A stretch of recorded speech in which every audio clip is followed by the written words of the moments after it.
మరి మన ముఖ్య అతిథి చేతుల మీదుగా మరికొద్ది నిమిషాల్లో గన్నవరం ఫ్రెండ్ సర్కిల్ ఆధ్వర్యంలో నిర్వహించే క్రికెట్ టోర్నమెంట్ ప్రారంభించబడుతుంది.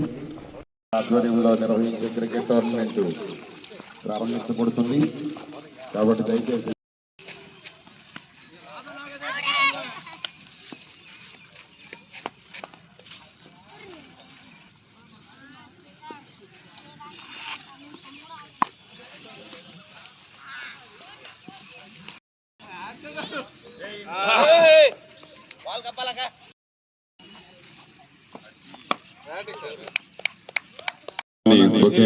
కోరుకుంటున్నాం.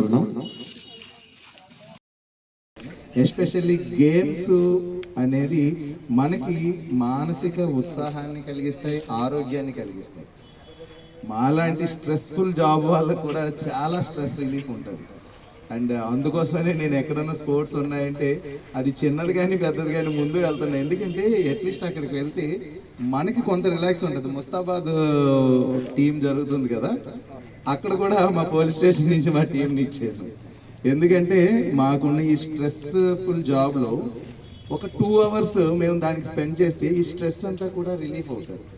లాఫింగ్ ఒకటి, అంటే ఎప్పుడన్నా ఫ్రెండ్స్తో కూర్చొని ఇంకొకటి కూర్చొని కాసేపు ఒక పావు గంట అరగంట జస్ట్ అలా నవ్వుకుంటూ స్పెండ్ చేసినా కూడా మీరు ఆ రోజంతా పడిన ఒత్తిడి, మానసిక ఒత్తిడి అంతా కూడా రిలాక్స్ అవుతుంది. ఇలాంటి వాటిని మన దైనందిన జీవితంలో అలవాటు పరుచుకుంటే మన యొక్క ఆయుష్ అనేది పెరుగుతుంది.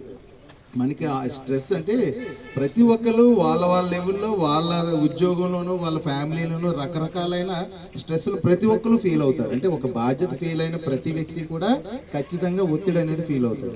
ఆ ఒత్తిడి నుంచి మనం బయటపడాలంటే ఇలాంటి గేమ్స్, అలాగే ఈ లాఫింగ్ థెరపీలు, అవి ఫ్రెండ్స్తో కలిసి కూర్చొని మాట్లాడుకోవటం, కాసేపు నవ్వుకోవటం, ఇలాంటివి చేస్తే ఆ స్ట్రెస్ తగ్గి మన యొక్క లైఫ్ స్పాన్ అనేది పెరుగుతుంది. లేదు ఆ స్ట్రెస్ని మనం అలాగే ఫీల్ అవుతూ దాన్ని రిలీఫ్ చేసుకోకపోతే ఆటోమేటిక్గా రివర్స్లో మన లైఫ్ స్పాన్ అనేది తగ్గిపోతుంది. అంటే 80 సంవత్సరాలు బతకాల్సిన వాళ్ళు 60 సంవత్సరాలకే పోతాం.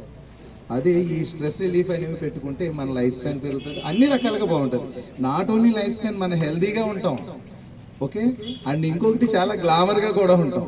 తెలుసా, మనం బాగా నవ్వుతూ ఉండి, లేకపోతే మనం బాగా గేమ్స్, స్పోర్ట్స్ ఆడుతూ ఉంటే మన బాడీలో ఉన్న బ్లడ్ సర్క్యులేషన్ బాగా జరిగి ఎప్పుడూ కూడా స్కిన్ గ్లోగా ఉంటుంది, ఓకేనా.